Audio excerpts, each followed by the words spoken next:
Welcome to the Genius Factory. Enjoy the video. In this video, I will explain how to replace your Touareg battery. First, gather your tools like a wrench set, battery terminal cleaner, and safety glasses. Always ensure your vehicle is completely off and the parking brake is engaged before you begin. Locate the battery, which is typically under the driver's seat or in the trunk, depending on your specific model. Safety is paramount throughout this process. Now, let's safely disconnect the old battery. Always start by disconnecting the negative terminal first. This prevents accidental short circuits. Use your wrench to loosen the nut, then carefully remove the cable. Next, disconnect the positive terminal in the same manner. Finally, remove any hold-down clamps or straps securing the battery in its tray.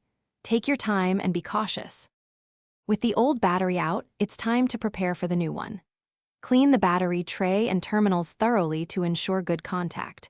Place your new battery securely into the tray, making sure it sits flat. Now, connect the positive terminal first, tightening the nut firmly. Then, connect the negative terminal last. This order is crucial for electrical safety and proper function. Almost done, secure the new battery firmly with its hold-down clamps to prevent movement while driving. Double-check all your connections to ensure they are tight and secure. Now, you can start your Touareg to test the new battery. You might need to reset some electronic systems, like your radio or window settings, which is a normal part of the process. Enjoy your refreshed power. Thanks for watching. If you found this helpful, don't forget to like and subscribe.